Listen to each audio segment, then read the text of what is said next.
He's alive! Alive! I am Dracula.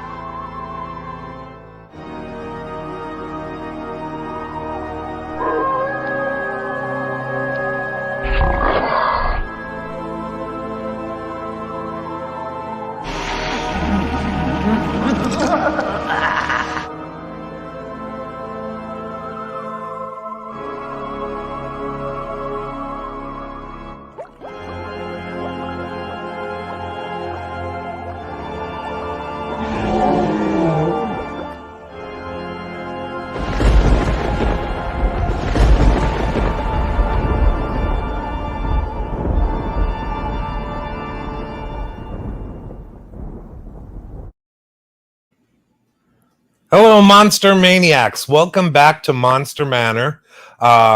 We took our little hiatus. As many of you know, we had originally come up with the concept of doing this show for about 13 episodes.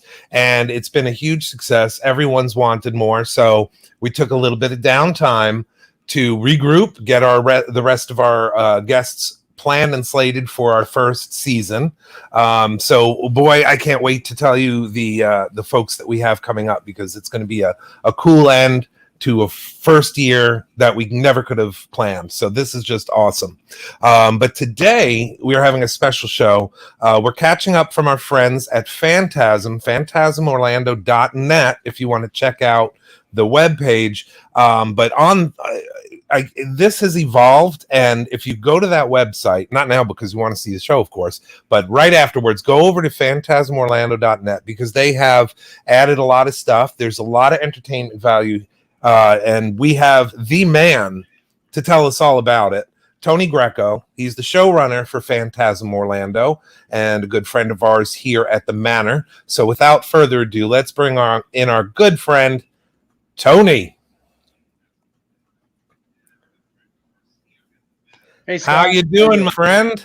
Doing well, doing well. How are you? Long time no see. The last time we saw you was for the benefit we did for Coffee Shop of Horrors. Yeah.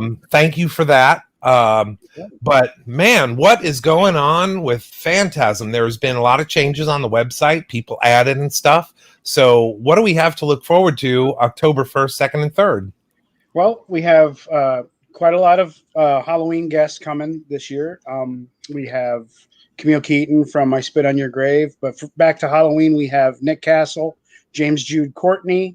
We have Christopher Nelson, who did the makeup for the new Halloween Kills that's coming out. And then the future Halloween Ends. They did the Halloween 2018. Sean Clark, Marley Renfro from the shower scene in Psycho. So it's many, many more people from Dawn of the Dead, Night of the Living Dead. So it's getting great. It's getting to be a lot of work, a lot of fun. A lot of work, I imagine, especially since we're just a few weeks out now. It's got to be, this is crunch time for you guys.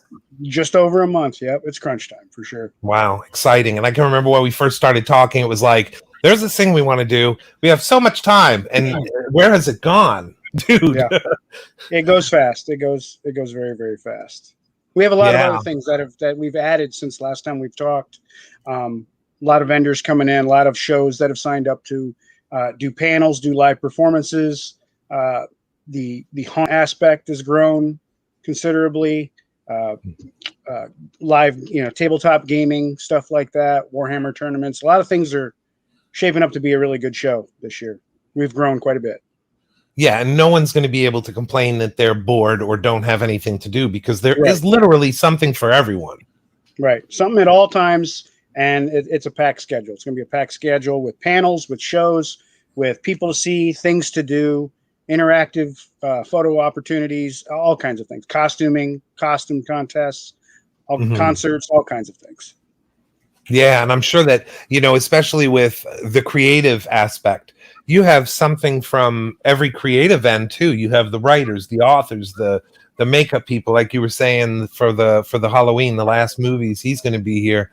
So, I mean, there is literally, thank God we have 3 days. We got Friday, Saturday, and Sunday. So hopefully we're going to have time to see everything. I'm going to be stuck behind the table a lot of time. I know that, but I have got to put like a cardboard stand up or something so I can check this stuff out. Right. plywood Scott, something like Yes, that. yes. Which, depending on who you ask, that's probably going to have more personality than me. I don't know. Right. So No, you're fine. You're absolutely fine. I'm definitely no Boris, but nobody is. Well, that's good. Yeah. Yeah. So we have so much planned for Phantasm. We know that there is going to be, the one thing that I was really looking forward to is, of course, all the live performances. You have Phantasmagoria. You have several burlesque shows, correct? Right. I know I do want to mention this one as well because it's our good friend. He was a guest on the show as well, Alan Ostrander. I believe he's still doing the makeup competition that I'll be assisting with as well. So literally, what's that? The Faces of Phantasm costume, yes, makeup contest. Yep. How about this? Yeah, there is. We've got. This one's going to be really cool, I think, because nobody out there doesn't know Rocky Horror Picture Show, and we love these types of things. Yeah, that was a recent addition, just recently. So yeah, they were out. We had Rocky Horror first year, and then we have it again. What day is that one on? Or is that going to be on? Put it back up again. I have to check it again. Yeah, I mean things are that fast changing. I can't read from here. It doesn't say. Oh, it doesn't say on that? Well, definitely check the website then on that, because there is so much going on, and I'm sure that we're going to get comments because they're always Shelly said it's on Saturday. Yeah, on Saturday. Okay. What time? So I think that's following Boris's take on Troll 2. That's one thing that's going to be funny because I understand that there was something that happened and you got punished by having to sit in on Troll 2, the worst horror movie of all time. Yeah.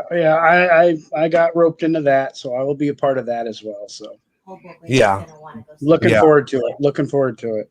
Yeah, this is going to be fun, and everyone that watches the show knows Boris, but being with him in person is an entirely different thing. So I am definitely going to keep the cattle prod nearby just in case. But Boris has really taken a step down a little bit since the John Agar thing. So he's on his best behavior lately. So we are working on that. Well, but that's good. And I'll have a Chewbacca bandolier of chocolates just. Yeah, we're gonna have chanclas ready to throw and tame the savage beast. Hello from Uncle Clyde's bumper car and mud wrestling. Is Boris not in the box? I don't know. Is he? Why isn't he in the box? I don't know. I thought he was here already. We'll see. He's probably just late. Pickleball tournament or something like that. It says that he's doing bumper cars. Okay. Well, that's Boris for you. So what because I mean you've been adding stuff like weekly. I mean I've seen updates and what's been added and that sort of thing. Any other surprises you can tell us about now, or are you just safe to say you're still working on stuff?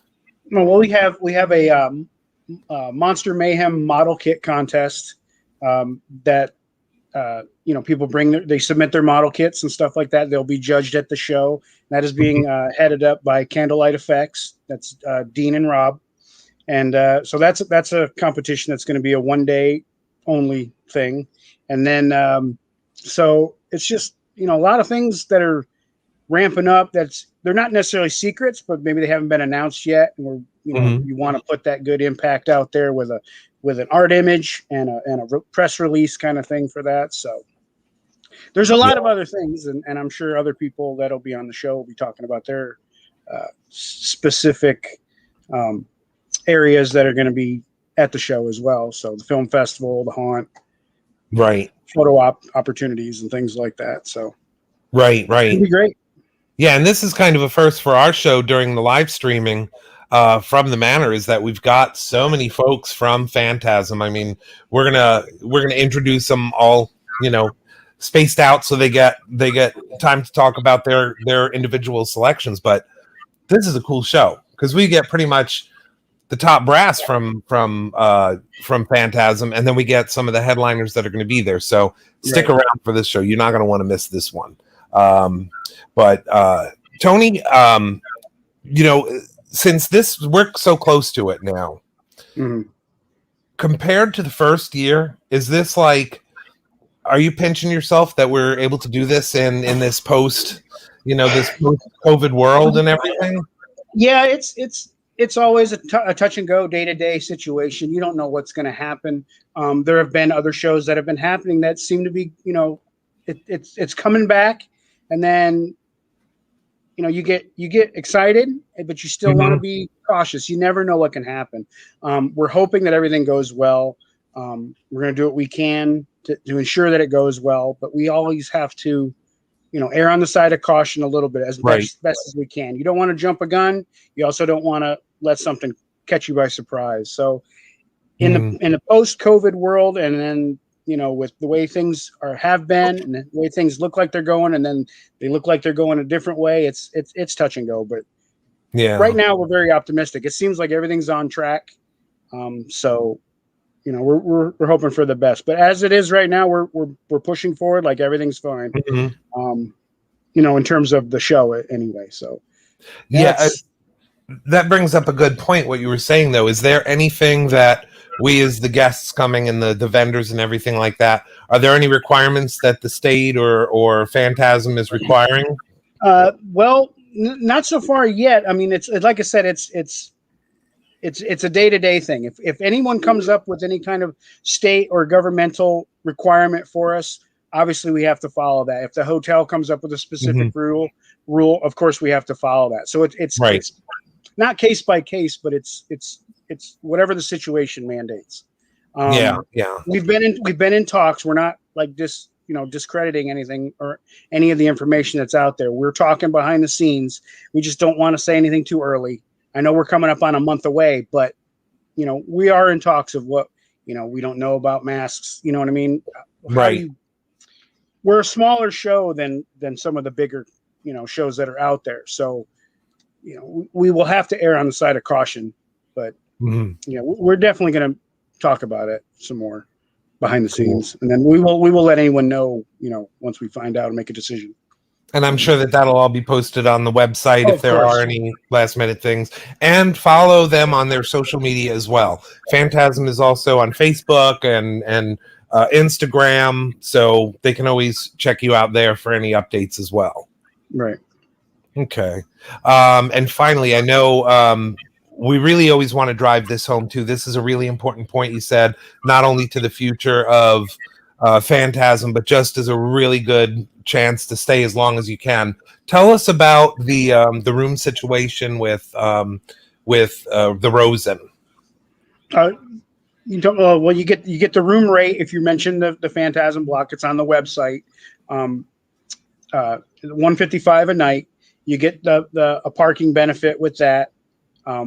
So is that what you're talking about? Like free parking and stuff. Yeah, if you have the key, you get the free parking and stuff with the convention rate and all that. So, and that's really important to the guests because they're getting more bang for their buck.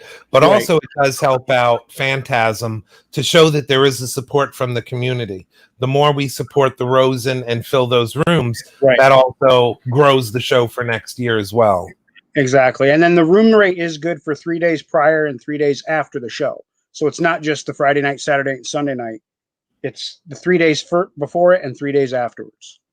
See, that's awesome. And there's always an incentive to stay because there is going to be late entertainment. This is going on into the wee hours of the morning. And with that, you want to be able to crash and just get up. And you couldn't be in a better place. I mean, the Rosen, Shingle Creek is gorgeous. They have everything you need right there. So why not, Yeah, the shows go till 2 a.m. and you don't want to drive after that, especially if you've been partying. No. So yeah, I mean that's a full plate there.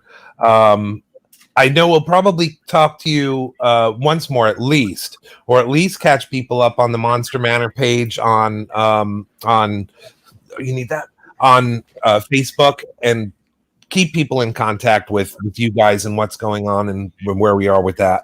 I know our next guest that we have coming up as well, Shelly Stokes. She is a big part of, if not the runner of the Shock Reel Cinema Film Festival. Now, I've had the pleasure of seeing some of these as a judge, and Boris has been helping judge. So we have some cool entries there as well. When was the cutoff? Well, I guess we'll talk to Shelly about the cutoff dates and everything. But thank you for coming on again. We'll try to You're catch. welcome. Thanks for having me. Yeah, anytime, man. I mean, we're big fans of yours, and we want to support as much as we can. So let's go ahead and introduce Shelly to the mix. Hello. There she is. Hey, Scott. Hey, lady, we're having to move at a different pace here for this show, so I want to get everyone in the time frame that we have. If we go a little bit long, though, I'm not gonna complain. But tell us about Shock Reel Cinema and how you came up with that concept to do this, because this is the second year, right? Yeah, so I've been lucky. I came in, this is my first year with Fantasm, so they had already started it, and they did it too. It was a lot for them, Tony and Roy, because they just have so much else to do. So what I did this year is they were nice enough to let me join. I've mentioned that in the past, but we are kind of making it back more like its own department, more focused on it. Not that they couldn't, it's just when, like anything, you can't have everyone do everything. So now we have, we're also kind of switching up. We're having the films mostly during the day. So the nighttime events are either stuff like you saw, the Rocky Horror Picture Show Shadowcast, the Troll 2, the award ceremony, which will be like 7 o'clock at night. We're having there's a prom event that's going to happen earlier in the day in our room. And then even on Friday night, we have another fun late night, let's just say more fun, rowdy personality. So a little more of the hyper stuff. So what the whole point is just to have more of the fun and hyperness at nighttime, because we know no one wants their film to be the one shown at like 10 o'clock at night when everyone's going out and doing the fun stuff. And it's not fun for the filmmakers either. They can't see other people they want to discuss and talk about what things with. So so that's kind of more the evening events. And then during the day, we've got a lot of features. We have still a little room for shorts. We technically are cut off for any more submissions is the 31st. So 10 days. And you've seen the films, you've even seen a little bit, and it just keeps coming in, and you get all different types. So we even have, I know you'll have the Impala or Savior Impala at the end. One of his films, or the film features the Savior Impala in it. So that'll be there. We'll have a feature from the Celtic Creature showing on Friday night. So we're trying to build up some of these. We're working on getting some filmmaker rooms as well, but that would be kind of maybe in one of the panel rooms next door versus, so we can have the filmmakers have a meet and greet and, have fun with that too. Yes. And you have a record number this year for entries, right? I mean, you blew away last year. I think it's definitely more than we were expecting, and definitely considering last year we very much did a open to, we're willing to let anyone submit it, and this year we actually started charging, which I know sounds a weird thing, but even the little bit has helped. So every little bit is getting better and better. So every year we could do a little bit more and more. Like we've already talked briefly about even like next year, if things all go great, about doing the trophy, maybe a little more custom. But this year it's kind of getting up, having more fun and getting more people in, get more filmmakers in, but also some of those things that connect, as you know, with our community of this genre. It's the movies, it's, cosplay, it's everything like special effects, writers, all these fun things all linked together, performance. It's just, they've said it before, amusement park. And that's what everyone wants. You want to have something where you can't even figure out what to do. And I think we're still new, but we definitely have a lot, not only the film festival, but the whole convention. Oh yeah. And I mean, so far we still have quite a few entries to look at as well. But my gosh, there's a lot of talent out there, and this is from all over the country. I think we even had some from out of the country. Yes. Didn't we have? there were several that I noticed that weren't even, from here. They're all over the world now. That's amazing. And Yeah, we have some. We have some from Malaysia, UK, Italy, France, I think. And then there's Canada. I don't mean to dismiss Canada, but it's closer. Australia, something over an ocean, but we love our Canadians as well. Yeah. So I didn't want that way, and our Americans, but it's just interesting to spread out and do more and more. So hopefully next year, bigger and bigger. And that's the goal, to bring in more filmmakers, bring in more entertainment, and just open up everything for people who may not see some of these films, because most people don't see a lot of it, not unless you go to a convention or know people. You in those scenes, you don't know where to find some of these really fun things. I mean, Lights Out, if that wasn't that was originally a short film competition that was done. Someone did a challenge, and if someone didn't know about that, there's probably hundreds that entered in, and that was just the winner, and that was great. But what if it wasn't the number one, but it was maybe number 5 or something? Yeah. No one would have even heard of that. And it's a good beginning concept. So it's stuff like that. Sometimes just all the creativity people don't get to see because, it's hard for a lot of people if they aren't in those scenes. Right.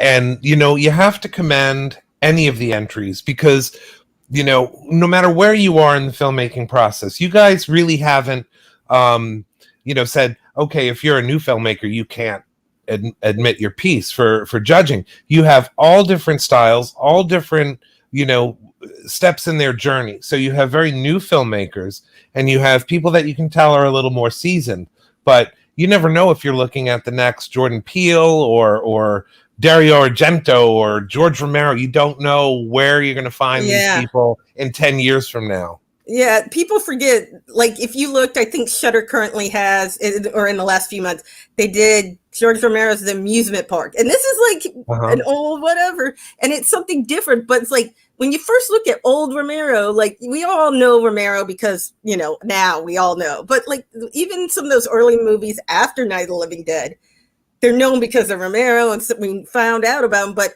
some of them, it wasn't like all perfect yet. Let's be fair, but this is the same thing. And sometimes what I find is some of the filmmakers who don't either have money or they're just starting off will come up with some really creative things. Sometimes they are not always great, but sometimes they are.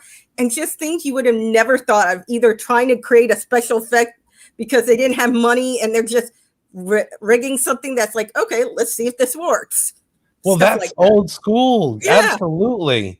I mean, and George Romero was famous for saying, if it doesn't look so good, throw more blood on it, And I mean, it's true. Sometimes you just have to go out there and dance, and it doesn't matter how silly you look, but that's how you grow as an artist, no matter what your field of expertise is. Correct. Yeah, definitely. And that's the one thing. So all these filmmakers are amazing just because it does take a lot. And it's not like, most people aren't going to realize, hey, this person's going to be my filmmaker forever and ever, and I'm going to follow them. No, but they want to try and do the best. And even if one person sees something, nothing is happier than seeing people react to your film.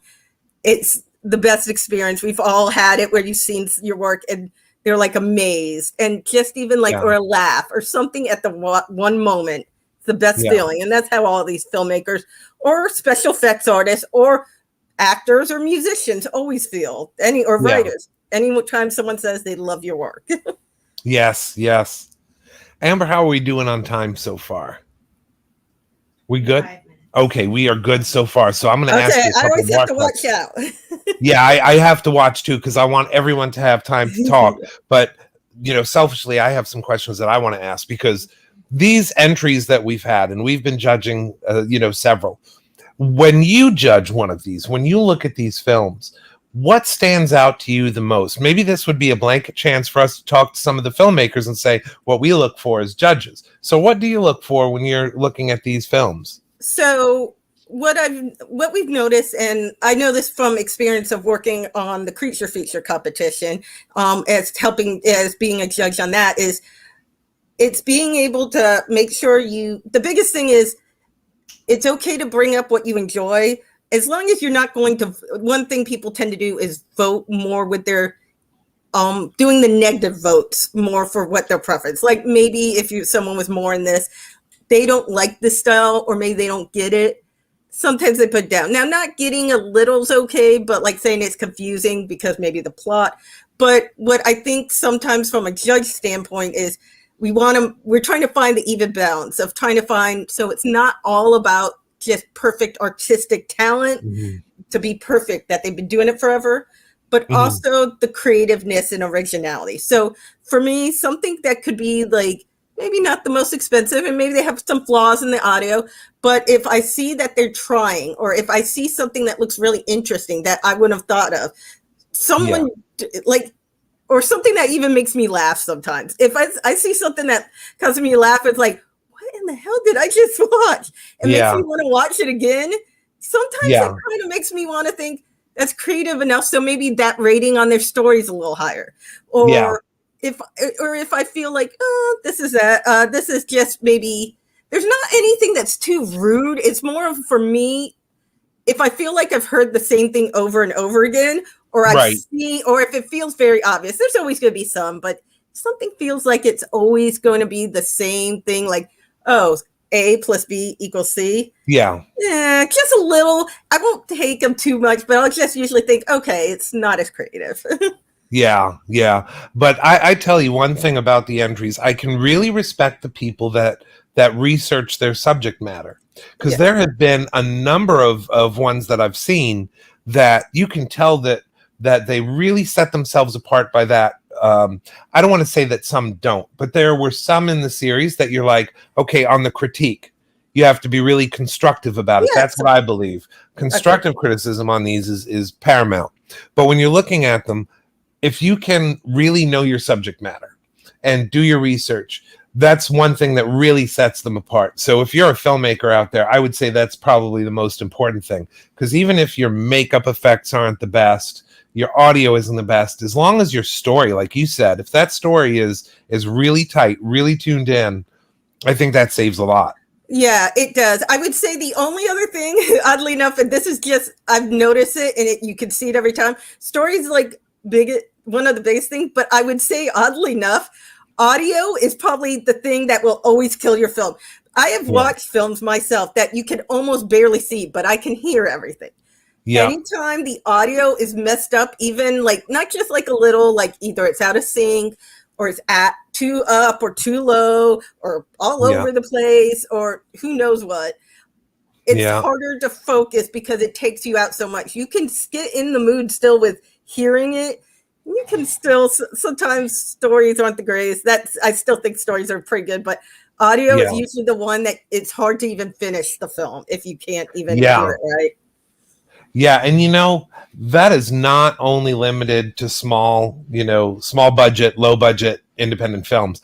I have seen some that were a little bit better that you're like, what did he just say? And the audio was so hard to hear. I totally agree. That and lighting are very important. Oh, yes. Lighting and color correction is so important for these things. It's always funny, and you can always tell someone who is starting filming versus one who's a little further along, because what they usually say is either, they won't fix the lighting so well or the audio, but the comment will say, we'll fix it in post. Yes. It is a lot harder to fix something in post. It can be done, but it's a lot harder. And sometimes it's like not even, it's almost like better to redo it. So if you can do as much, and that's the other thing I would say is, for any filmmaker, always plan as much advance or skip. I mean, obviously accidents happen, things can't, but sometimes plan out things. It's a simple thing to do. And I know it's annoying and mind numbing, but those are things that make days go better, and things come up, but just make things easier for everyone.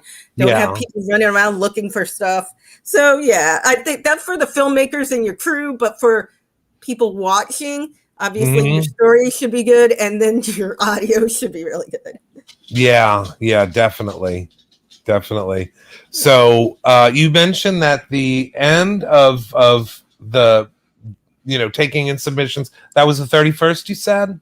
It will be the 31st for any short films. We've stopped the feature films because, man, there were a lot more than I thought was coming in. So I was like, Whoa, Yes. that's a lot more. So it is still good to see it. And like I said, it'll be fun to watch some of these because you wouldn't have gotten to hold some of them usually any other time. So that's always the fun part. I've seen some amazing, even myself, people tend to forget about the film festival sometimes unless it's a big film premiere at conventions. But, usually if you can sit in for at least a block or so, at least to try out, you can usually find a few good, there's always something different in taste, but at least you'll be able to see something. Sometimes you'll find something you would have never thought you'd seen. And I know it's kind of everyone running around, but that's usually the big thing.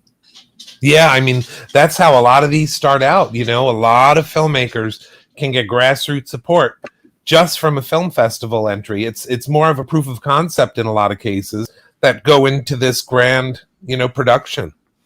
Yeah, definitely. Yeah, completely. I'm excited. I'm excited to see the rest of them. I'm excited to meet some of the filmmakers. Is pretty much everyone coming that submitted, entries? So far what we've done is done our first round of acceptance. So that will be, we did the first rounds for the ones that are kind of nearby area, just so that way they can plan out.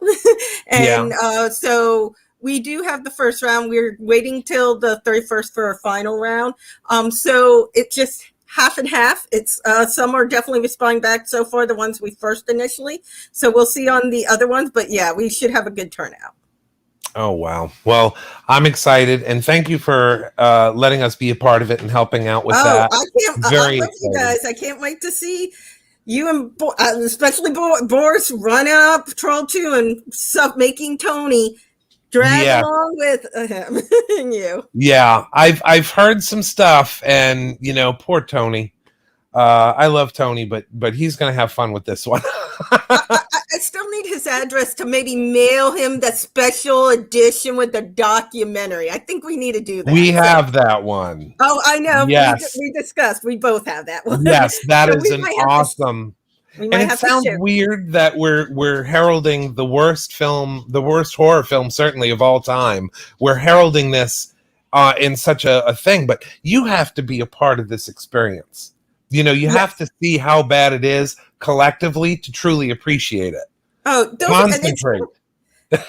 And just for anyone who's unsure, there will be a bar outside of the in the area with the room in the film festival room. So this might be the perfect time just to have a little beverage while you're watching Troll 2 and hearing the entertainment. Yes. Yeah, because it is incredibly entertaining. That much I know. So thank you for coming on, Shelly. I know we're coming up on the end of our segment, but definitely if they want to get in touch with you, they can find all the links through phantasmorlando.net for Shock Reel Cinema. Any other info we need to know before we say goodbye for tonight? I think that's the biggest piece for right now, but thank you everyone. And I can't wait to see you all soon at the convention. All righty. Thank you, Shelly. Thank you. And help me to introduce now, because this one's kind of cool too.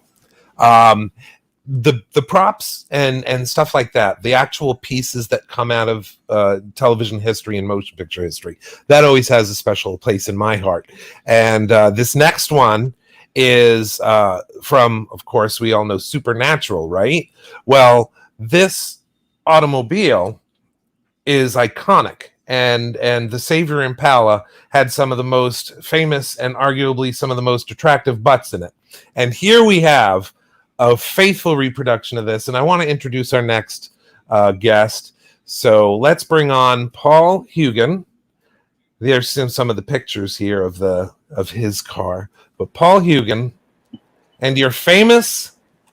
I would say famous because some of the pictures even had Mr. Ackles in it, right? Yeah. I mean, hey, semi-famous. We'll go with that one. Yeah. He's great. I mean, the cast and everyone's real supportive, and there he is right there. That's actually a shot from when we were in Austin at his brewery when we had 13 Impalas and a screen-used Gremlin X from the show, from Supernatural, and he was like a little kid in a candy store that day. It was wonderful. Yeah. Well, that's his baby. I mean, he loved that car. Yeah, he has a lot of stories about all the different cars and their different quirks, and how some of them run, some don't, some are prop cars, and they even have a car that they at the top can be removed so they can do different shots, from up above, from the side, Yeah. windshield. I mean, it is so cool. It's so cool So to be part of the family. Yeah. So how long ago did you come up with this concept that I have to have that car? Well, it's kind of a story that led from one story to the other. And I always enjoyed this type of vehicle. I would say the love for these type of cars started out when I was a kid. I was about 5, 6 years old. One of our neighbors down the street from us in Michigan had a 65, and it was a 4-door. It was white and with blue interior, and it kind of hits close to home for mine, before the transformation per se. And, she took like about 6 or 7 of us kids to the drive-in theater quite often, once a month, maybe once every 2 months. And we just really had a good time. And having that experience, as a child is different what children have now with vehicles, unless you have someone that's real religious to it and has kept the faith and kept it going, for everyone. And, I'll thank her my entire life for that, because I may not have ever done this without that experience or without that memory. And I got into Supernatural late, like very late. I saw it on TV. I would watch it here and there, for noise, even for background noise when I would watch other shows that were popular on at that time in that network. And then I had a coworker that worked with me, and she kept pushing me over and over. You got to watch this show, Paul. You got to watch this show. You're going to love it. And I'm like, well, what's it about? And then when she first started talking about it, it didn't really seem what I was into. But when I started watching it, and then when they started tying in like all the different religions, to it, the demons, angels, heaven and hell, and all this, it just grabbed me. And then when I saw there was an Impala on the show, which is just as popular as most of the characters. I mean, there's even an episode named Baby. A perspective all about what the car sees, what's going on in the show. That episode, and I don't know, just one day, I don't know if I had a dream about it or what. And I said, just one day, I'm just going to do this. And that was about 5 years ago. And I just said, I'm going to start looking for a car, and I'm going to just do it. Everyone else does it. Why shouldn't I? I want to have fun with it. And I'm a car guy. Tony knows that. Roy knows that. I got several cars, but this one is completely different. This is a car that doesn't really come out of the garage a whole lot. And when I do, I get stopped at a gas station. I get stopped at shows, car shows. And, I've even been pulled over by police before. And they're like, can you pop the trunk, please? I'm like, do you have a reason for that? And they said, this one guy said, well, I'm a fan of the show. Can I just see what you got? And I said, oh, okay. But I'm just telling you right now, none of it is lethal. It's all, plastic. And if anything is that's dangerous, it's strapped down. You can't even get it off. And he literally, I'll never forget that. I must have had the car not even a year when that happened. And I just finished the weapons box. And, it's one of these things. It one step keeps going to another step, and you just keep going with it. But the fandom is so big, and I do it for the fun. I enjoy it. The people you meet, you get those experiences, those memories, and that sticks with you for life. Yeah. And I expect that now that we've wrapped with the series, right? Yeah. Have you seen that the fandom has even gotten more energized over this? In a way, yes. They, and then there's also going to be other comments that people talk about. They say, "Oh, I didn't see this in the show, and I didn't see that." But I'm like, but you got to remember all what they had accounted for and what they did with it and who they used, and not necessarily all the actors were all for how it worked, but I still see everybody sticking together. And there's, every day. I don't even really honestly go on Twitter, but I wake up in the morning and there'll be tons of Supernatural things that people are popping up. And I'm like, I don't even know any of these people, but it just shows up in your feed. And it just says that it's still there. It's in people's lives. They're watching it on Netflix. They're buying the series. They're still doing reruns. I've had people that come to the shows and talk to us and and they'll just share stories with us, and just like I'd share stories, and I'm a talker, I can talk forever with people, and and they'll say, I've watched the show 5 times. Yeah. I'm like, that's dedication. Yeah. I'm on my first complete gone through. About halfway through. After seeing it once, now I'm going through it for the second time, and it makes you see certain things in it when you watch it the second time that you missed, and it's just like that in any movie, any series. But it's everybody still sticks together, and they still talk. I think they still stick together, talk about it. Yeah, absolutely. Yeah. I'm looking forward to rewatching a lot because I missed a lot in the original run. So my wife and I now are going back and starting it again and seeing where there were the gaps that we had. So I'm really looking forward to that. Have you been to Walmart and seen that they have the model kit there of the Savior Impala now? Well, baby, I've seen people purchasing it, but I have not seen one myself in my eyes, for my own self. 'Cause I would have bought it, obviously. Yes, yeah. But they had like 3 or 4 different Chevy Impalas, which was kind of cool, that you could get different years. But that one had the specific box and everything. So I was like, yeah, that's cool. Just that it's getting that much attention still. I mean, it's great.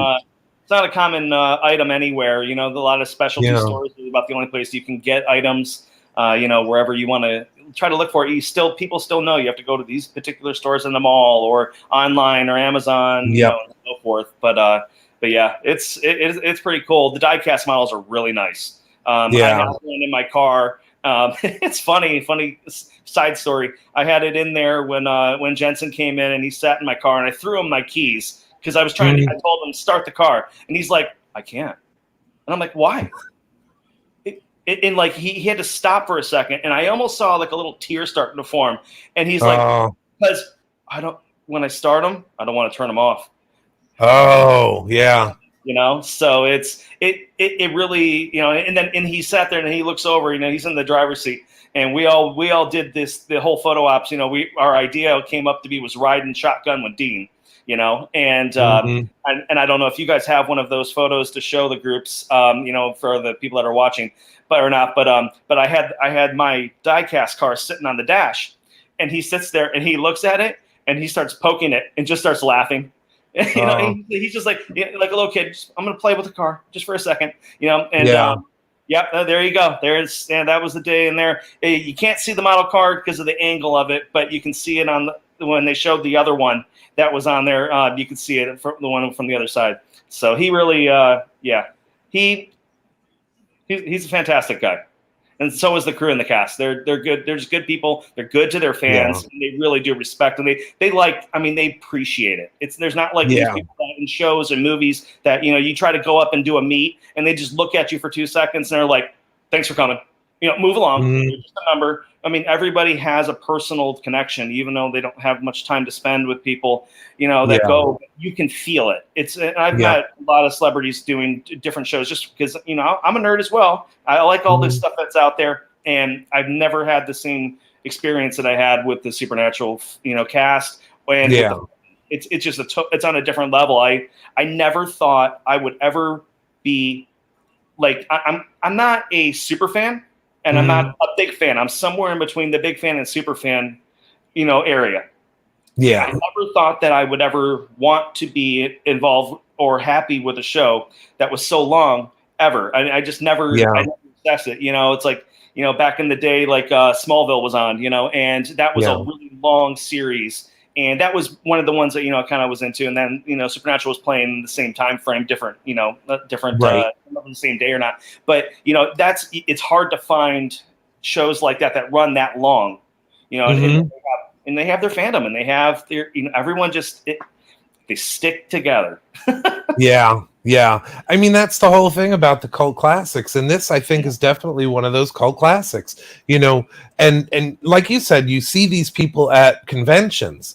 And they are the same people they are on TV. They are always so congenial and nice and patient. And Jeffrey Dean Morgan, especially, I got to say, for someone of his caliber, he has showed up at places, been dog tired from filming, and still treated everyone amazingly just for showing up. Yeah. So it's a special show. I totally get that. So I know works of art are seldom done. But are you pretty close to done with this, or is it still an evolution for you? No, I'm still going to be moving forward with it. I still have interior work to do with it. It is, and I'm going to have two different answers for this for you, regarding your question. With these cars, you generally never are complete. You always have more props to find, or you have something else that you want to add, for an experience for fans. And, and I'm going to get there. It is, in my car's a tribute car. It's not going to be an exact replica because the body's a little different than in the show, but most people never even, and we have, I'm going to continue to get it as close as I can to be close to the show or screen accurate, as much as I can, and where I'm happy with it. And, and the other part of it is a lot of people, I'm sure you probably have this question, but I'll just hit it for you before you get to it.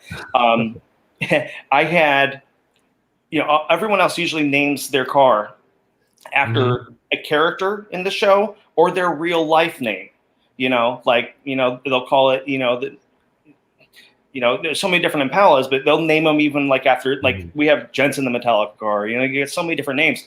And I was at one of the Supernatural conventions with Creation and as a fan, and, I was listening to a panel and I was listening to what they were talking about. They were asking different questions to different fans and had different, I think the reasoning for them was because they wanted to get real close and emotional to what the fandom wanted and how they felt about things. And then there was a young girl, probably in her late teens or so, maybe like 16 or 17, 2 years old. And she came up and she started talking about mental illness and awareness and, and how, so many people struggle in life with things. And, words I'm talking about, but I don't like using those particular words out loud. And I had been struggling with trying to find a name to name the car for months. I prayed about it. I talked to people. I had about 6 or 7 different names that I was going to think about, and a lot of them were taken already. So I thought, okay, well, I can change it or make it my own. And then this girl comes up and starts talking about mental health. And she shared a nice, really deep story on how Supernatural helped save her life. And when I heard her say the words, it saved her life, it just, boom. I said, Savior, that's it. Yeah. And it just stuck. And, I do like to tell people about that. And, and actually, I think if I'd have to go through my links, I have to go and try to find, somebody was recording it. I think somebody had her story on YouTube. I mean, and there's so many convention videos on there. Yeah. I mean, you can't, if you wanted to try to understand, like, and go to a Supernatural convention, you watch some of these beforehand to get an idea what to expect. Cause it's incredible. And, and when I saw that video somewhere on YouTube afterwards, and it gave me chills again. So I said, that's it. One time, if it hits you, it's good. If it comes back around again and you feel that same feeling twice, sold. It fits, man. And I mean, the Savior Impala, at least in the Southeast, I mean, you've been everywhere with this, but that's the car people know. I've been through, I'll tell you, I've been through different states driving the car. We had a journey in 2019 back. We have 3 owners in Florida right now, maybe a 4th coming up soon. And, a lot of cars are still in progress and being made. And, I tried to meet up with some of them, and I ended up, yes, it's a 50-year-old plus vehicle. I ended up breaking down a couple times. I broke down in Alabama, middle of the night, and I pulled off. It was in Jasper, Alabama, I believe it was. And, I just had these people that, and you don't know where you're at in the world. And people came out like at 2, 3 in the morning, they're stopping. It was a small little truck stop with like 4 pumps for fuel, real country like. And next thing I know, I have like 2 or 3 people throughout the night stopping, literally helping me fix my car next to a gas pump, so it's like, it's so cool that, people come up, they're like, oh, I might know what your problem is, so, it's just a different world. different world. Well, let me tell you, Paul, anything that brings us together nowadays, Yeah, I'm all for. And if I it's a car, all the better. yeah. Well, I know I can't wait to meet you in person at the show, because this will be my first chance to meet you and see the car. So I can't wait, man. Thank you for coming on the show. Is there anything that you want to tell us, or any way that we can keep following up with you up until the show and absolutely. after? A couple things I definitely like to feature on. We are going to, as Shelly mentioned, that myself and the Savior Impala were in a film. It's actually going to be at the Shock Reel Festival. It's called Bocas. It is a horror type film. It has some comedy in it, a little bit of thing for everybody. It's about a fallen angel, and he's on a mission. And that's really all I'm going to say, because if I say too much more, it kind of gives a little too much away, and mystery is all. So we have Tom being on. I'm going to have possibly one of the creators of the show, also the movie, also at my booth as well. I'll have some memorabilia. If people are interested, they can find out about the movie. They can come and see with me at my booth. I'm going to have a lot of different supernatural items. As I started doing shows, I always had fans and people coming up saying, can you find anything? Because, all we ever can find is that one name of a store in a mall. And I said, you know what? I pick up things throughout the year that I can find, and I make a little collective and put it out. And people enjoy that, because rarely, I've never seen anybody that had a booth at any convention, even like something as large as MegaCon, Orlando, or anywhere, that strictly was supernatural. They might have some art, or some prints, something like that. But so we have a lot of stuff like that, a lot of neat things. I do raffles, and we do things for charity as well. So every time that someone comes in and gets a photo experience with the car, I say, okay, we're going to give you a raffle ticket for this and a raffle ticket for that. And if people want to get more raffle tickets, they can make something. I have things where a percentage of what we do goes to 2 local charities. And, one, and everything with the military and veterans hits me to heart. And we do try to help out as much as we can. And I drive for a living. I'm on the road 200 miles a day, and I see so many people. And sometimes I just sit and talk to them if I'm at a stoplight or something, the stories they say. And I always tell them, hey, you need to go find this foundation. It's for disabled and homeless veterans for Brevard County, Florida. And they really do help a lot. So I believe in that a lot. We have, and then we also have a foundation that's nationally, it's for the Men of Letters, and they do help with natural disasters and just so many things that for people. And they're based on Midwest. So, we have that. Wow. And, between, I'm going to have some neat props. I bought some props from auctions that Creation was selling for them up in Canada. And I'm going to have a screen used piece that's going to be available. And it's going to be one of my raffle ticket items. So somebody can might go home with just a neat little piece of memorabilia, and they got a nice little piece to add to their collection, and you can tell behind me, I got a whole bunch of little stuff behind me of collectibles. Yes. And, it's what we have to do. So I believe in that, and we try to give back. So, yeah. Well, definitely, after the broadcast, you can always add stuff to the comment section. Okay. Please, if you got any pictures you want to share, any advanced peeks on the raffles, go ahead. I'm sure Tony would love to see that too.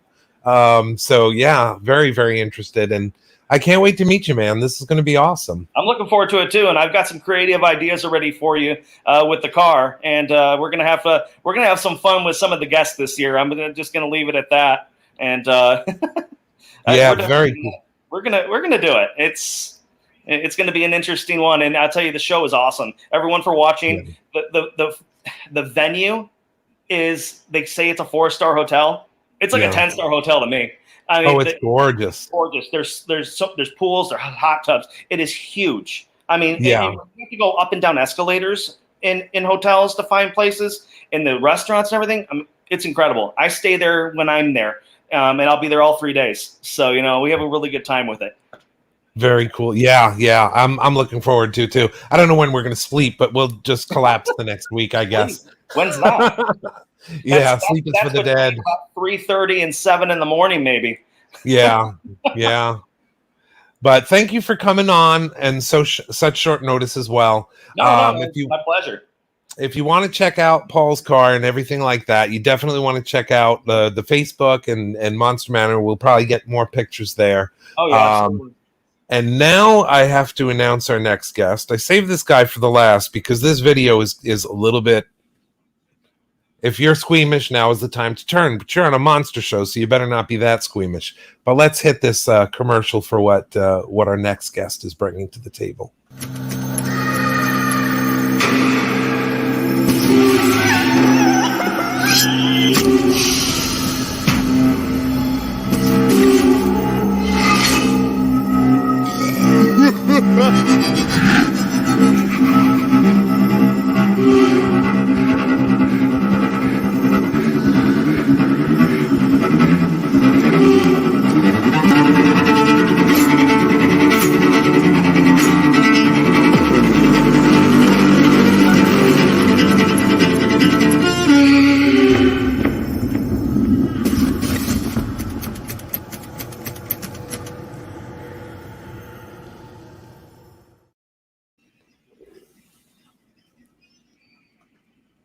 So yeah, a little bit unnerving, but if you know this guy, you know that he is pretty much a master of unnerving. So I would like to introduce to you Courtney McIntyre.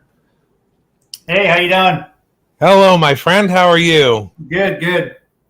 And thank you for being very patient, but I had to hold you to the end, man, because that's a hell of an advertisement there. Thanks. Yeah, I can't take credit for it. A good buddy of mine, Oscar, with Panic Show Pictures, actually did that for us. So he does great work, and we got some more teasers coming up here in the next couple weeks as well.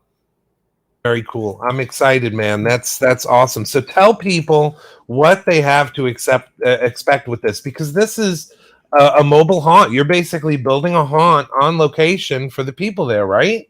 Correct. Yeah. So I mean, if anybody knows my work and things like that, we usually do extravagant haunts that take 3-4 months to build.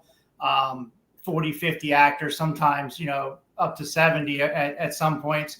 This is going to be a more smaller, intimate haunt. You're probably looking about 2,500 to 3,000 square feet. I'm actually teaming up with good friends of ours, Never Ending Nightmare. They do a haunted house in like a Coe, Orlando area there. So they're going to be helping me out and teaming up, and actually might even get a special guest appearance from one of your friends, Mr. Joe Phillips, maybe. Oh, wow. Yeah, that would be cool. This is going to be like a little different from what we've done in the past. Like I said, we usually do big, elaborate, attractions. This is still going to be very detailed, but it's going to be more intimate. We've always ran the guests through in their groups. So if you have a group of 4 or 5, you're always going in with that group. It's not like Busch Gardens, like Hollow Scream or your Halloween Horror Nights, where you're trained in going through like cattle. This is going to be completely separate your group. You're not going to see the scares in front of you. Nobody behind you is going to be pushing on your back to get you through. So you'll be able to I've always had my guests or my actors interact with guests, even if it's for 4 or 5 seconds. It still gives them that personal touch that they're there just for them, just not a pop scare and then right back into their little hole. Right. I mean, you and Joe both have that very much in your psyche, that you give people a lot for their entertainment dollar. And there is more with both of you guys. It's like you have a story that you want to tell with this. It isn't just the pop-up scares. It is a storyline. Can you tell us anything about what this story is behind this experience that people are going to have? Because it's not just a haunt, right? There's a haunt and an escape room aspect to it.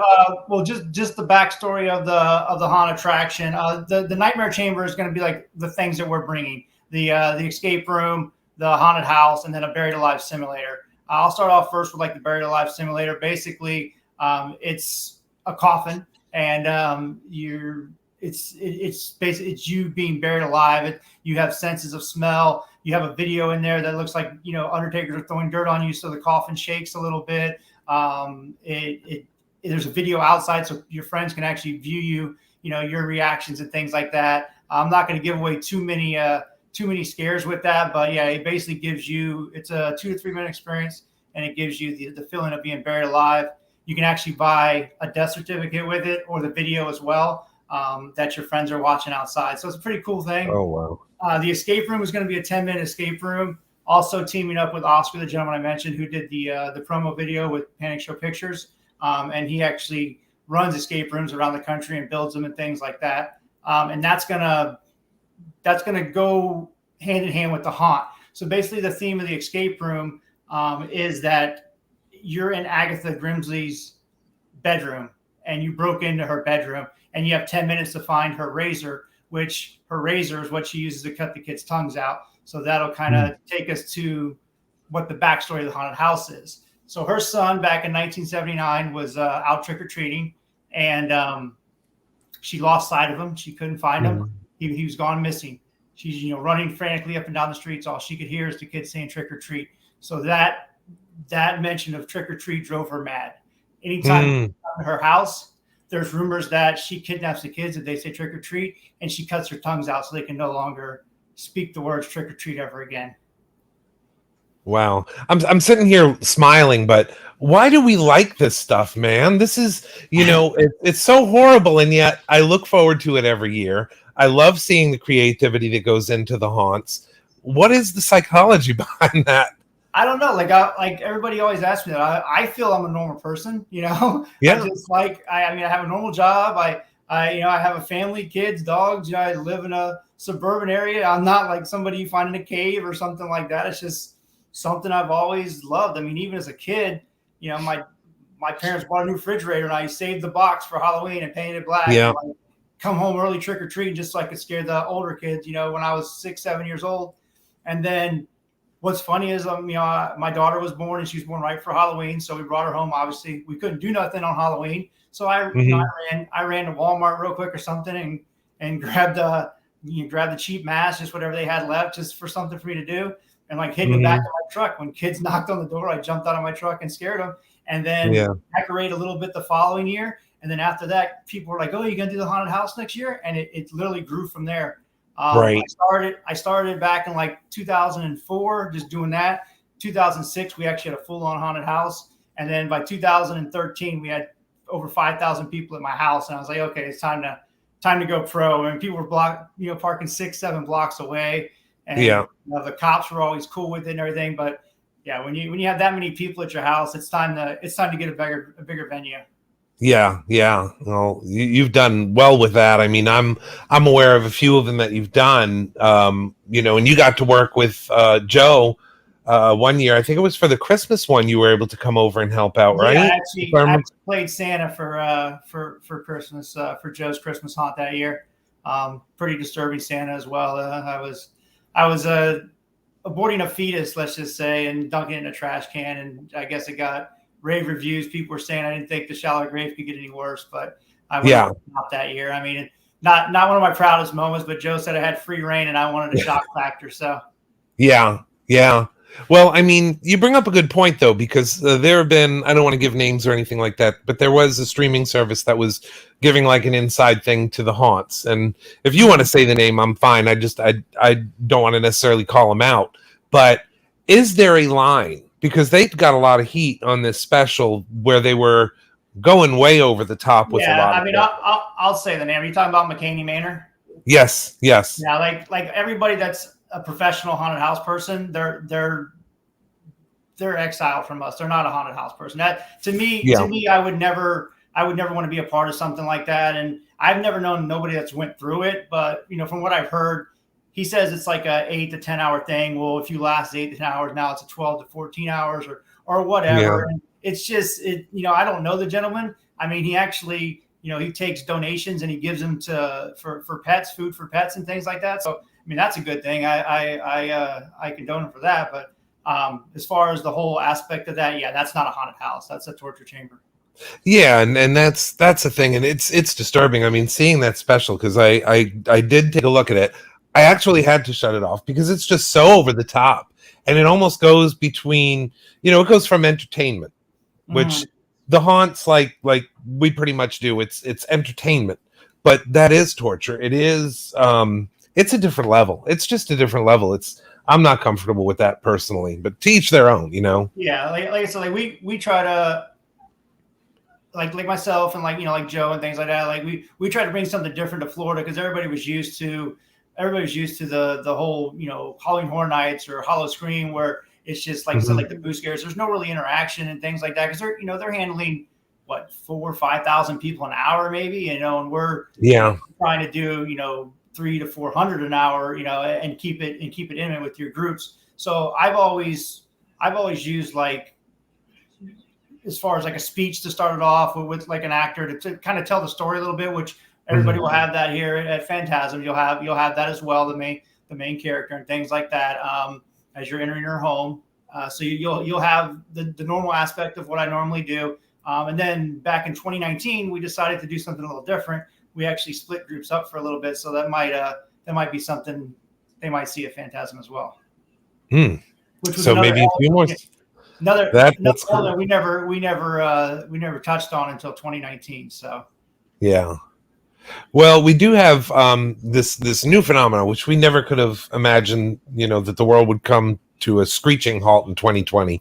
When you're doing haunts now, what do you have to do differently in this time that we're living in? I mean, because obviously people are probably concerned about the COVID and everything. So what have you had to do differently to keep people safe?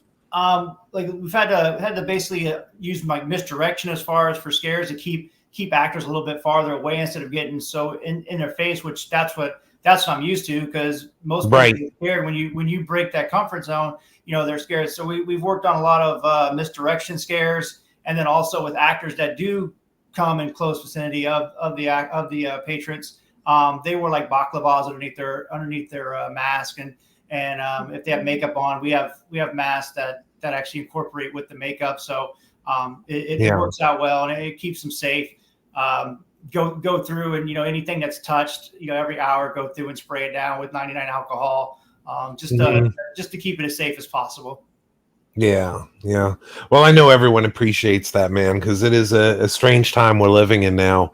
And, it's bad enough to have to wear. And if any of our viewers have ever worn one of those silicone masks, they are not easy on a good day. No. So to have to wear something under that is even, I commend them. That's awesome. Like I said, like a baklava is basically like a full head gaiter, if people know. Yeah. A lot of people before. So it's kind of like that. It serves its purpose. I'm not saying it's 100%, foolproof. Obviously, it's not a N95 mask or anything like that, but it does still give the protection. Yeah. Well, I definitely hope that everyone stays safe and can enjoy this to the fullest, because I think it's going to be an awesome haunt. I can't wait. And we're going to be like right behind you. So that's even better. We get to hear. You'll be at the exit, so you'll get to hear all the scares and all the good comments. So I'm looking forward to picking your brain after hours and seeing what people are saying about it. Oh yeah, absolutely. You'll be right there. You'll get the people that are running out screaming and things like that. So you're right. You're right in the you got the good seats. Yes, I can't wait, man. So what do we need to know about what's coming next? I know that it's a little bit premature because we got to get through Phantasm, but any plans for a good reopening for next year as well? Well, I'm in talks with Tony, as long as everything goes well this year. And like I said, it is a modular haunt. I mean, the time and dedication that it takes. So we're condensing this down to like a 36-hour period. I'd say we might be biting off more than we can chew, but I got some good local people there that are, helping out, and they're all professionals. So we'll get it done, and hopefully we can grow from there and bring some more attractions on next year with Phantasm, and have 2, 3, 4, 5 haunts eventually at that show, which would be a totally different aspect than anything Florida's ever had. I mean, I can't even recall a horror convention having a haunted house ever. So to have 3 or 5 there, it's kind of like its own little mini theme park. Oh yeah. And I think people are going to really, really dig having all that in there. Now, is there an additional fee that people need to be aware of for something like this? Yeah, so we're actually doing. I'm basically a vendor there, pretty much. So we're running this whole thing separate from. We're a part of Phantasm, but it's separate. It's a $10 entry fee. We are doing like a group rate for the weekend. If you want to come in and come Friday, Saturday, Sunday, you can pay a one-time fee, get a wristband, and come all weekend. You can do a re-entry. You can do a re-entry for $5. One re-entry for $5. We're also doing like a Scooby-Doo thing, so kids can come in. That's the cool. lights on, the actors won't scare. They're $2 for the kids, and we might give out candy or something like that just to get a little bit used to the monsters and the characters. Adults will be free. Sunday, we're actually going to do a lights out. So if you came on Friday or Saturday, then you can experience a totally different experience with the lights out attraction. We're gonna set aside some time to have like the cosplayers come in if they want to set up like a little group picture photo session and take like 20-30 minutes inside the attraction. And then we're also going to do like a behind the scenes and Q&A session as well, so people can come in, myself or one of the other creators can come in, walk through, talk about it, take time, and basically do like a little Q&A with them and things like that. Oh wow, that's awesome, man. I mean, you are definitely going to have your hands full for that weekend, though. We're ready for it. Awesome. Well, I'm excited about it. Anything else we need to know? What's the best way for them to follow everything that you're working on?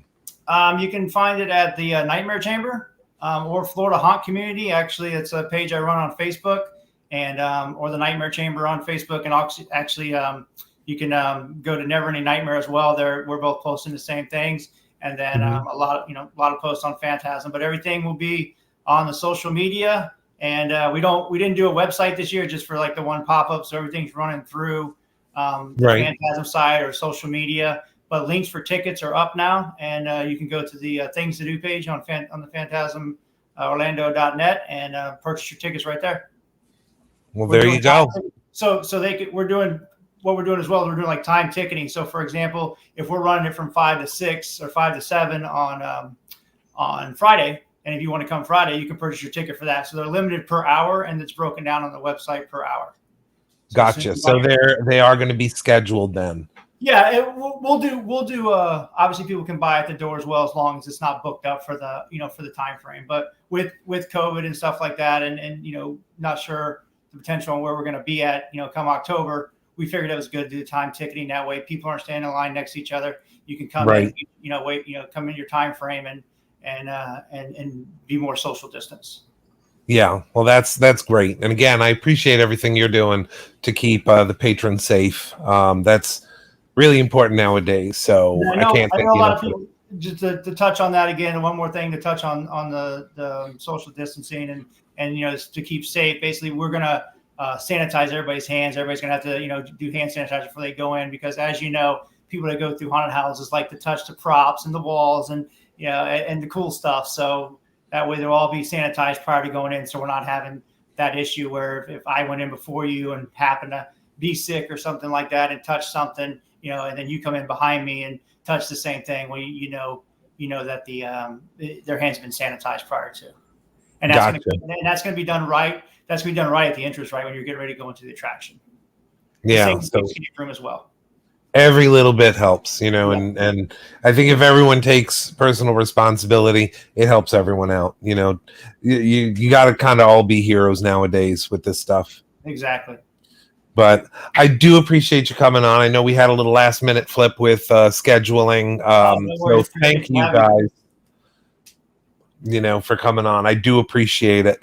And if you want any other information, of course, you can even comment in the section after the show. If you're just a viewer and have questions, please feel free to do that, because all of my guests today, they're going to be following up as well if we have questions that come in after the fact. So, Courtney, thank you again so much for being on the show. I look forward to seeing you in just a few short weeks. I appreciate it. Thanks for having me. All righty, man.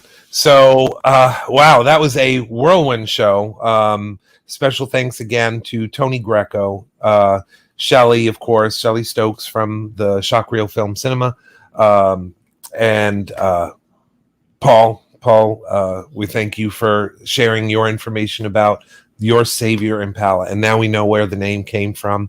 So, huge show, lots of guests. But please, the most important thing, check out, the phantasmorlando.net. They have all the information, everything that we didn't have time for, all of the guests that we didn't have time for, and a lot of information there. So check it out. So thank you all. So without further ado, I'm going to bring on our good friend Boris. He should still be in the box. So here we go. Here comes Boris.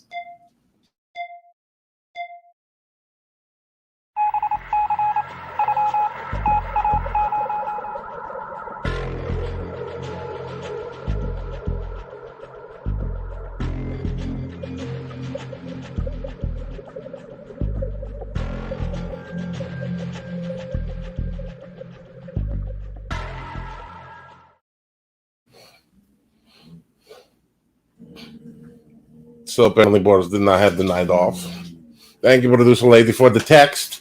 When he in the middle of bumper cars, bumping young children out of the bumper cars. So hello, everybody. It's our offense to make a Boris get the... You do what you do. Disclaimer. If you don't know by now, come on. Boris going to say stuff. Crap going to come out the mouth you don't like.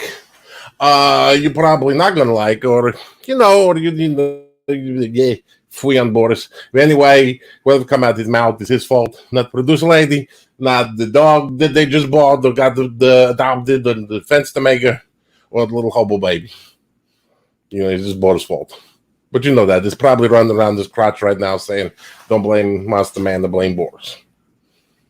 And, Boris, he got some tonight, but he's kind of like, he won out because he did OCD. They gave him 2 hours. 2 hours on OCD. And, that's better than this place. So Boris may move over OCD because they give him 2 hours and this 15 minutes. 10 minutes is 5 or whatever. You only get 15 because you destroy things in our house. Boris wasn't around for the show today. Boris had to drive up in the Uber. It's every other time. You're not in here for a long period of time because when you are here, you destroy things or break things or lock us out. Can you hold back the waves of the ocean? No. Can you tell the lightning where to strike? No. That is Boris. You cannot tell Boris not to break thing or be a-hole. Because that is Boris' nature. I won't tell you not to, but I will punish you for it. How about that? Listen, the OnlyFans gonna stop making the bad stuff now, so you punishing people. That you got to find a new line of work. You got to take the bullhorn on the road and do something else. Christ, just do your bit. The bit, but Boris comedy now. Okay, is it 2 guys walk in the bar and we figure both of them would have seen it, or 2 chemists go in the bar. One guy says, "I want H2O," and the second guy says, "I'll have H2O too," and he gets no, because that's hydrogen peroxide, and one of them gonna die. That's the bit. That's what you get. What about like the Pooey of the Week? Any sponsors? Yeah, the Pooey of the Week is Publix. All the Publix, because apparently Publix does not know how to make tuna fish in bulk. Because no offense to Burger has never had a tuna fish sandwich with regularity when you order from the Publix. It's like the Publix and tuna fish is like the the ice cream machine at the McDonald's. You call the Publix up, hey, like tuna fish, and some wage slave, some 10-year-old kid like, no, we out. It's like 2:00 afternoon. Well, we out. We'll go get you. Be Publix. Go the damn aisle. Get the bumblebee out the damn aisle and the Hellmann's and mix them up. They can't do that. Publix does not know how to make tuna fish, so pooey on them. And pooey on the guy almost killed Boris tonight in the bumper car. He tried to get out, and the guy bumped the thing, and Boris say, "What's up?" And he say, "I do what I want." And then they got in a fight, and Boris now cannot go back to Uncle Clyde's bumper car emporium. But they can't go back to Murray's House of Shovels. Murray's House of Shovels, we can dig it. Can't go back to Dr. Peggy's Pet and Zoo. And he can go back to House of Junk. That's the new sponsor of Boris. House of Junk. It's a thrift store that doesn't really give a damn about the thrift store. It's just garbage that you pay maybe $1 for. It's nice. You should go, producer lady. It got like this fork with missing the tine and stuff. It's nice. There's a spoon that is bent. Don't give me any ideas on more weapons to use. It's got the fan with the missing blade too. That's House of Junk. Anyway, Second Sight Publishing. Boris got the actual real stuff tonight. As he mentioned on the Olo show, or the OCD, Drinking with OCD a couple weeks ago, Second Sight Publishing make these zombie comic books called Mississippi Zombie. Probably the best thing to come out of the Mississippi Zombie since to play Biloxi Blues with Ferris Bueller and Christopher Walken. But these are I got two of them right now. I was 1 and 2. One is like a comic book, 2 is more like graphic novel. And it's an anthology of zombie stories in the zombie apocalypse. Where? Mississippi. Not Texas, not Florida. Because Florida, Florida, man, Florida dead. Everybody go to, ain't no zombie. And they're going to go pet the zombie like we pet the gator, and then everybody die. But these are anthology like the Creep Show or Trilogy of Terror, where they got different artists and different writers come up with different stories. And they show everybody's different take on the zombie apocalypse in the Mississippi. Apparently, according to Second Sight, they're going to be more. But the borders like them. The very good read. Not a lot of nice art. A lot of interesting stories. It's a nice take on like different people and how they deal with the zombies. And the writing is good. It's mostly black and white. Like if we're going to show you, it's like black and white. So, that's the cool like retro style. But he liked these. So Second Sight Publishing .com, you buy these. And then maybe you buy the 3rd episode if they come out of book 3 for Boris because he tell you about it and they like them. But go check them out. They got a whole bunch of other comics too. Boris didn't read them. He just read the zombie one because he likes the zombies. So check them out. It's nice. And they didn't pay Boris to say that either. So Boris just do that the goodness of his heart. He liked that. No promo tonight? Oh, yeah, we got a promo. What? We got a promo. They got to check out, of course, Monster Manor 1313. Tell them about our next guest, Mr. William Crane. Okay, don't Fantasm going to do this because he's like kid in the candy shop with this. Next, was it 2 weeks? Yep, 2 weeks. First week is September. William Crane, director of Blackula. And was it Dr. Jekyll, Mr. Black, starring Brenda Casey. Now, Blackula was the trivia. That was the guy that was the king of cartoons in Pee-wee Funhouse. But 2 awesome movies. Mr. King will tell Festa about you mind, Buggy? The dog gonna see that's the dog gonna replace Boris. They got a dog to replace the Boris because it's cute. And they did what's his face? They did one of them not the rescue. They did one of them surveys online, like what make Monster Man the better. And it's Chuck Boris get a nice fluffy dog.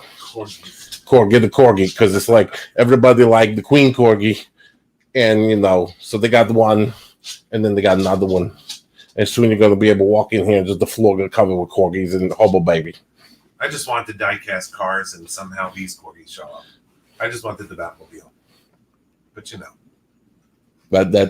let the comedians do the joke first to make you handle the interview. But Mr. Crane. Yes, William Crane. William Crane gonna be on 2 weeks. You don't want to miss this. Exclusive. He doesn't really do a lot of interviews, and when he does, you want to watch it because, again, icon of the 70s. He directed a lot of TV shows like 18, the Labo. He did Dukes of Hazzard. So rookies, a lot of shows, and it's a very long and varied career. But we're going to Fence Maker try to pick his brain and see what went into it. And then again, Monster Man 1313 on the YouTube, Monster Man 1313 on the Facebook, Instagram. We got Instagram? Yep. We got Let me put Instagram on. Huh? What do you do Instagram? Send pictures. That's not what is it. What know what Instagram is? Christmas and a cookie. But when did you get Instagram? That's new. That's over the past couple of weeks ago. Okay, so they put Instagram on. Don't tell Boris. But again, could be email. Boris don't read email. And of course, our Patreon for those. We got the Patreon because we broke. So go to the MonsterMan1313.com. Go on the Patreon. Click on it. Give something, please. Because Borders they're gonna keep putting Borders on until you give extra money. So that's it. The more money you pay, the less. They're not gonna take the boobies away on Patreon. They take the boobies to OnlyFans. So Borders OnlyFans page is dead before it started, but it was classy. It was 1930s beachwear. But if they're not spending their money on boobies on OnlyFans, they have extra money to give to the men. That's right. If you know, buy cool stuff for the show. That's right. We'll show you Fast Mega Boobies, and if you can see the Patreon, you give the money to Patreon. How about that? That's how desperate he is because we broke. We can't pay attention. $20 is $20. $20 at this point, and bills. Oh Lord. The boys got to do this whole show. Boys supposed to do Fantasm promo, but this whole show was big promo for Fantasm. So PhantasmOrlando.net, you go and you see what they got. Boris gonna actually quit this show and do the haunt for the what's his face. He's gonna quit Troll 2, and he's gonna quit this show and he's gonna join the haunt with that last guy you had on, because it's better to jump out boo and scare the crap out the people. Other than sit here and get the lady with the ball disclaimer, because that's what Boris gonna do: jump out, disclaimer, and scare the hell out of the people that way. It scares me every time she has to say it. Yes, we'll throw a shoe at somebody in the haunted house. Boris did go to the escape room once. Went with 6 people from the Marine Corps. They breached the wall, and Boris and the Marines not allowed back in because they blew a big hole in the wall and escaped that way. Yeah, that don't count. But never also go. 3 things. You want to do the 3 things about producer lady? That's your second. See, now producer lady got ego. She wanted 3 things about it. Okay, producer lady bit by cobra. It was for 2 days. It was a horrible crying and screaming and pain, and then she let the cobra die. Producer lady, when she take a shower, she don't get wet. The water get producer lady all over it. And the third one is when Chuck Norris go to sleep, he check under his bed, not for the boogeyman, but for producer lady. So that's the 3 things about that. My boss lose a train of thought because she want the 3 things about it. Any new announcements from Dr. Peggy's? No, it's on hiatus. They're getting a new alligator in, and they got to clear out the space, so it did not do nothing right now. But it's nice. I mean, last week it was really cool. They had another, like the tour go, the Make-A-Wish went through, and they lost the kid. So if you go to Dr. Peggy's, I don't look at the floor that much because there may be Make-A-Wish kid poop on the ground. What? Listen, who goes Make-A-Wish on the petting zoo for alligators? Boris had Make-A-Wish. Boris either won. Boris won the wish for Make-A-Wish. They're like, okay, what? Boris either want infinite wishes. Screw you, Make-A-Wish. Or 2, Boris want to choke somebody to death. See the Make-A-Wish actually legit. To see the people. What do you want? Boris, this is your last wish. Boris want to choke somebody. Let's see what happens. Again, disclaimer. Yeah. Okay, Boris. I think you're done. Say bye, Boris. You missed Say this. Bye, Boris. Missed this with the hiatus. But no, bye, Boris.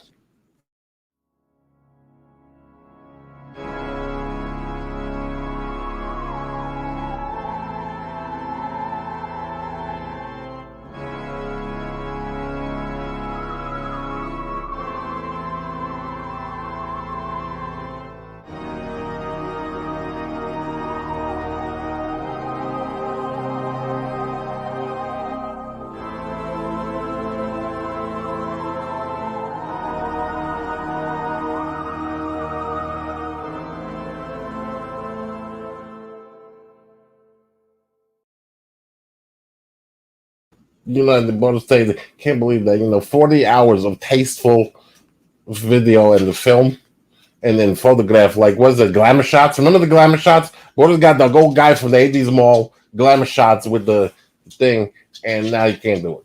So he got like hundreds of pictures of him in the bathing suit, holding the like beach ball and stuff. And what they're going to do with that? Oh crap, that's life. Hey, Monster Kids, thanks for hanging out for another episode of Monster Manor. Do us a favor, though, and hit the bell to get reminders of when we add new content.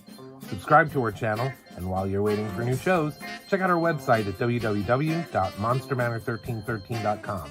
New content at least every other week, sometimes even more often. Like and follow our Facebook page as well for other content. And lastly, if you want to help us out, check out our Patreon under Monster Manor with Scott Fenster. Thanks for hanging out until the end. He's like, you were right.